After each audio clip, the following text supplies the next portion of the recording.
WNBA ratings worst nightmare just came true because it was just announced that Caitlin Clark will be out for the rest of the season. She's only played 13 games this season, and her most recent injury, which happened back in July, was a groin injury. The craziest part about all of this has been the reporting around her injury. The team has never given her a timetable for return. Some fans were even speculating that they've just been stringing fans along the whole time because they know that ratings and attendance would drop once they announced that she's out, which is also so ironic that they announced it the day. Okay, this is wild. The day that football season starts, the WNBA just got slammed with the reality check nobody wanted, but everyone absolutely feared. And at the absolute center of it all, Caitlin Clark. The numbers are in freefall, the league is spiraling, and let me tell you, ratings are plummeting faster than a clumsy dunk contest. Ticket sales, they're evaporating, and that supposed growth arrow we heard so much about is starting to look like nothing more than an overhyped illusion. The only franchise keeping things afloat, the actual anchor of the entire league, was Indiana. But here's the kicker, that anchor has been ripped away, leaving the rest of the league's hopes sinking like a ship taking on water.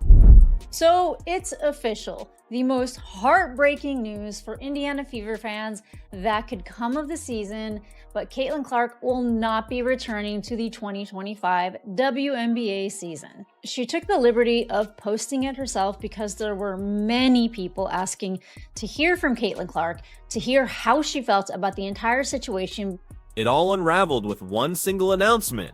Caitlin Clark's season-ending injury has completely flipped the league's historic rise narrative, turning it into a flimsy marketing pitch that literally no one's buying anymore. The shine is gone, the buzz has absolutely flatlined, and executives aren't just nervous, they're in full-blown panic mode. This isn't just a slight concern, it's sheer desperation, spreading through boardrooms and front offices like a wildfire. The WNBA built everything, absolutely everything, on one single star, and now they're staring straight into their worst nightmare. So, comment down below, who do you think is to blame for all this mess? Let's go. I hope to share a better update, but I will not be returning to play the season. I spent hours in the gym every day with the singular goal of getting back out there. Disappointed isn't a big enough word to describe how I'm feeling. I want to thank everyone who has had my back through all this uncertainty. This has been incredibly frustrating, but even in the bad, there is good. And the way the fans continue to show up for me and for the Fever brought me so much joy and important perspective. I'm so proud of how this team has only gotten stronger through adversity this year. The league's golden ticket, the player who made every arena, every broadcast, and every highlight genuinely matter, is officially done for the year. After weeks of vague updates, dodged questions, and whispers about timelines, Caitlin Clark finally confirmed it. I will not be returning this season. Just one sentence, but it detonated like a bomb. You can drop the fever dream, the illusion of a miraculous comeback. There's no schedule, no return, no safety net. It's a glaring absence where the league's brightest star once stood, and the ripple effects. Oh, they're massive, and they're definitely not stopping with just Indiana. This panic is absolutely engulfing the entire league. Norm for the WNBA is being largely ignored by the media. Largely ignored by sports media. Not considered a real professional league, to the point where people didn't even know it existed until CC22. That's just a fact. You can't believe how many times I have people come in the chat and say, I didn't even know that there was a professional women's basketball league until Caitlin. Let's kill the chatter because the data doesn't lie and we need to break down these numbers. When Clark was on the floor, Indiana's games averaged an astonishing 1.26 million viewers. That's the kind of attention most leagues only dream about. But the moment she went down on July 15th with that groin injury, ratings nosedived to just 400,000 per broadcast. That's a devastating 70% collapse. And keep this in mind, those were numbers fans still tolerated, holding on to the hope that she might return. Now that she's officially done for the season, that cliff just turned into a canyon. This isn't just a dip, it's an abyss. The WNBA isn't just hurting, it's staring into a void it honestly can't climb out of. Fever and Clark saying that she tried to get back on the floor. It appears that she just ran out of time, not able to get enough confidence back in her body as the season wraps up and the playoffs are likely about to begin for Indiana. I mean, it's a gut punch that basically encompasses an entire season of them. The Fever have lost so many players to injury, but obviously none bigger than Clark. And there was such a weight for this second season after her magnificent rookie season. Without Caitlin Clark, the WNBA simply looks hollow. It doesn't even feel like a professional league anymore. Honestly, it feels more like a struggling support group, desperately trying to convince fans that they still matter. The league had a golden opportunity to prove it could hold interest while she was sidelined, but the reality was brutal. NBA TV ratings without Clark plummeted another 40%. The contrast is absolutely staggering, almost laughable when you think about it. This isn't just one superstar sitting out, it's the entire foundation of the WNBA being exposed as nothing more than a house of cards. This has been a huge disaster as far as public perception for the WNBA. An entirely new group of people started tuning in to this league for one player and one player only. In fact, so many new people tuned into this league, the viewership for the Caitlin Clark games largely surpassed anything else going on in the WNBA. I would argue that the amount of Caitlin Clark fans are at least 3x. Commissioner Kathy Engelbert can parade around calling her the most popular athlete in America all she wants, but that crown comes with enormous baggage. When your entire sport's relevance lives and dies by one player's health, every single injury instantly becomes an existential threat. Decades of effort to build a stable product just evaporated in a blink. Clark's arrival was the league's ticket to actual relevance, and now, imagine the playoffs. Seriously, imagine the finals without her. Those broadcasts are going to look like scrimmages, not marquee events. The Fever themselves are in freefall, sitting in 7th place, their playoff future already murky, and without Clark, they're not sniffing the finals. This was supposed to be a championship caliber team, driven by her playmaking and energy. Now they're a skeleton crew, stripped of their leader, their floor general, and the marketing juggernaut that made them must-watch television. Without Clark, they're just another middle-of-the-pack team, and let's be real, nobody is tuning in for that. When she was supposed to return versus the Minnesota Lynx, supposedly, and then the Scott Agneses and all them start talking about she suffered a bone bruise in Phoenix. I told y'all it was a wrap. It was done. It was done. They knew it. And I believe they've known far longer. They have known. They've kept us fans in the dark, and it sucks. It absolutely sucks. Man, I was so looking forward to watching Caitlin Clark play this season. Now we have to wait an entire offseason, and we don't even know what's going to happen. There might be a lockout. There might not even be a 2026 season. And guys, the financial side of this is even more jaw-dropping. Sports economist Ryan Brewer projected Clark's impact to hit an astonishing $1 billion in a single season. And get this, that wasn't just Fever revenue, that included merchandising, massive TV contracts, tourism, and the undeniable cultural wave she brought with her. Her brand extended far beyond just basketball. She was a global phenomenon, selling jerseys faster than Nike could even produce them, and packing NBA-sized arenas night after night. Now compare that to the rest of the league, where players are still trying to turn Instagram likes into actual sponsorships. The gulf between Caitlin Clark and everyone else isn't just about talent, it's about cultural gravity. She's not just part of the WNBA economy, she is the WNBA economy. She knows just how much she means to everybody that buys those tickets. I mean, I would say at least like 90 to maybe not 95, but like 90% of the people in arenas were there to see Caitlin Clark, which of course they became fans of the Fever afterwards. But you know, Caitlin Clark is the draw. And then here's this one where she's actually in her street clothes. And yeah, these are, you know, pretty heartfelt photos, her in the huddle with her teammates. But I gotta say, this was quite a year. I mean, there came a certain point where people, including myself, were just like, what is actually going on? And now, the panic is absolutely palpable. Think about it. Players spent the entire 2024 season actively targeting Clark, throwing elbows, flagrant fouls, and trash talk like it was their full-time job. They spent more energy trying to knock her down than building themselves up. And now, they're staring into half-empty arenas, wondering why the spotlight doesn't follow them. That petty jealousy is about to be exposed for what it really is, a complete waste.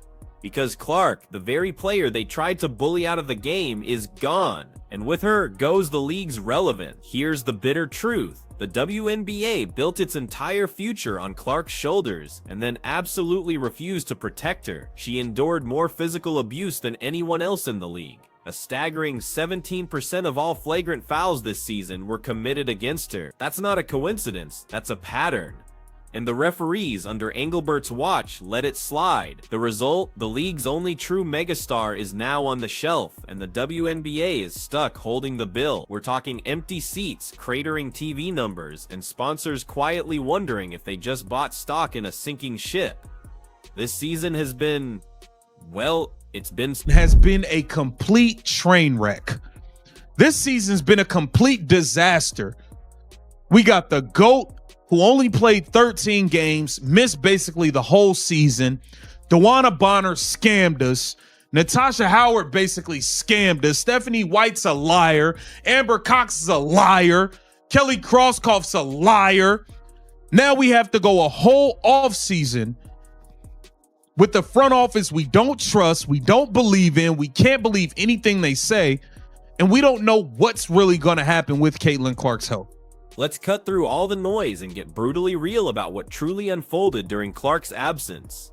The league tried to spin up replacement narratives, manufactured rivalries, forced drama, but fans simply weren't buying it. Angel Reese rivalry games without Clark, empty seats and deflated hype, Chicago's Sky contests that were supposed to ride Clark's coattails barely drew 6,000 people, numbers closer to a sleepy high school gym than a professional sports league. And keep this in mind, the Sky's own arena holds just under 10,000. They couldn't even fill their own house in one of the biggest markets in the country. The illusion shattered completely before that June matchup when news broke Clark wouldn't be suiting up. Within 48 hours, resale ticket prices collapsed from $86 down to a measly $20. That's not a market correction, that's a collapse. The desperation was visible everywhere. Franchises gambled their schedules on Clark, moving games to larger venues just to accommodate the demand she created. But when she went down, they were totally stuck. Take Washington as Exhibit A. The Mystics shifted a game to Baltimore to handle the expected Clark-fueled turnout. When she couldn't play, ticket prices nosedived from $41 to a shocking $1.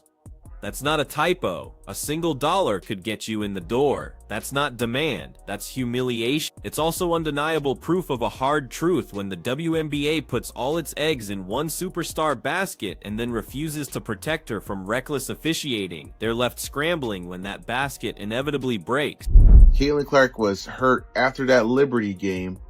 That's when they should have said, we need to wait this out until the All-Star break. But instead, they worried about their ticket sales, TV ratings, and all this stuff. So they actually had Caitlin Clark come back a couple weeks earlier than expected, and I think that's the real reason why she's out. They mismanaged this entire season. I don't respect the GM. I don't respect the president anymore. I really don't respect the coach. They all lied on false pretense. That's all they did. They kept lying and lying and kept stringing Caitlin Clark like a carrot on the string, and all these fans kept going to the games hoping that she'll. And here's where the knife twists even deeper. Clark's season-ending announcement hit right at the most critical point in the calendar, playoff positioning. With her, the Fever were championship contenders. Without her, they're a shell of themselves, clawing just to survive the first round. But how do you contend when your best player, your offensive engine, and the one person filling arenas coast to coast is done for the year? You don't. The Fever's fight is now just damage control, and for the league, that's an absolute nightmare. The psychological fallout is somehow worse than the physical. Fans who built travel plans, bought expensive tickets months in advance, and made Clark their reason to finally tune into the WNBA are tapping out. That line echoing across social media is exactly what Engelbert and company feared. If she's out, I'm out. That's devastating. The casual fans, millions of them, who arrived because of her college heroics, gone. The corporate sponsors who signed checks expecting her to be front and center, they're rethinking those investments. The TV networks that stacked schedules around her, they're scrambling for replacement content, knowing full well that no amount of Liberty versus Lynx advertising is going to bring Clark-level eyeballs. Oh. Not only a huge blow for the Fever, but also for the entire WNBA. Caitlin was out with an injury back in June. Viewership dropped over 50% across the league. That's the kind of effect that she has on things. And it seems like from her post and how they announced it, Caitlin was the one that was trying so hard to get back on the court. She has traveled to every single away game. She's always meeting with fans, taking photos, signing autographs, doing all of the things because she knows how many people come out specifically to see her. But I'm really interested to see what viewership and attendance looks like now that it's official that she's done. The hope is gone. And that's the nightmare scenario nobody at League HQ even wants to say out loud. The WNBA Finals without Caitlin Clark could be a total disaster. Networks that were counting on record-breaking playoff numbers are now preparing for ratings craters because fans weren't tuning in for who wins the championship. They were tuning in for who could beat Caitlin Clark. Without her, the drama's gone. The casual fans' reason to care has evaporated. The ripple effect here is massive. ESPN and ABC, who already watched their ratings plummet by 55% during Clark's first absence, now face the prospect of an entire playoff stretch without her. That's not a dip, it's a black hole. These networks built coverage around her, leaned on her, and milked her for headline. Now they're staring at a postseason that risks complete irrelevance. And here's the kicker. Clark doesn't need them nearly as much as they need her. That's the balance of power they never ever saw coming. This has been a full circle moment for the WNBA. With all the chatter of Kathy Engelbert saying, oh, if one player gets injured, one player, well, you have it. That one player got injured. And now you have it. There's no conversation around the league. No positive, no negative, no conversation at all. The only media talking about the WNBA are the content creators, are the YouTubers, are people with podcasts, people with their own shows, etc., etc. But you go on to ESPN, nobody's talking about the W. You go on to Fox Sports, nobody's talking about the W. The WNBA has managed to turn off a fan base that would have... But let's take a second to truly appreciate the brilliance of Clark's timing. She could have dragged this out, kept dangling hope that maybe she'd return for a miracle playoff push. That would have kept fans invested in the league pretending to breathe, but instead she ripped off the band-aid with surgical precision. One announcement, one line, and the dream is over.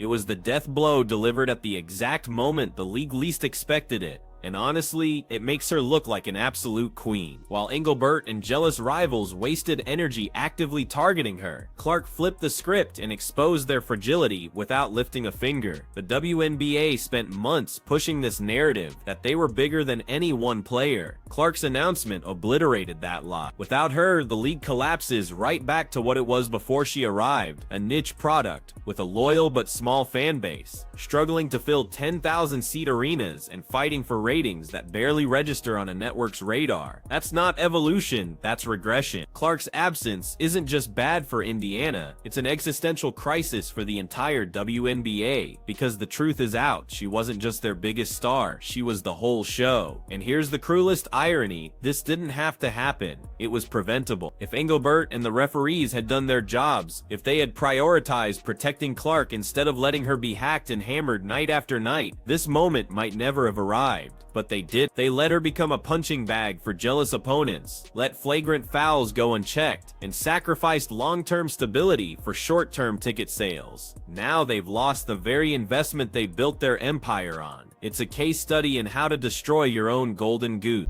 I've got a couple of things. I've got my dude, Jason Whitlock, saying he's done. He's out. We've got Colin Cowherd saying, you know what? Guess what I didn't talk about on my show this year? The WNBA. Guess why? He just come out and said it yesterday. Because Caitlin Clark was not playing. That's why. He said, I led my show, my biggest, largest national sports radio show in the country. I led my show with Caitlin Clark 6 times last year. Fans see it. They're shrugging and walking away. Sponsors see it, they're quietly pulling back. Networks see it, they're bracing for playoff broadcasts to tank. And league executives, for the first time, are staring at the truth everyone else already knew. Caitlin Clark wasn't just the star of the WNBA. She was the product. Without her, there's nothing left to sell. This postseason won't feel historic or groundbreaking. It'll feel hollow, empty, like the heart's been ripped out of the game. And the most savage part, Clark gets to sit back, recover, and watch it all unravel. By stepping away, she delivered the harshest indictment possible of a league that utterly failed to protect her. She's not just the victim of poor officiating, she's the undeniable reminder that the WNBA is only as strong as the shoulders it puts all its weight on. And now, those shoulders are gone for the year. The panic is real, the collapse is happening, and the league is left scrambling to figure out how to sell a postseason nobody even asked for. The WNBA is about to learn the hardest truth in sports. When you build an empire around one star, you protect that star at all costs. Engelbert and her referees failed on both counts, and now they're staring at a product that's looking emptier by the day, with no Caitlin Clark to save them. Comment down below who you think is to blame for all this mess. Like, subscribe, and turn on all notifications so you never miss out. Click the video on the screen, and we will see you in the next one.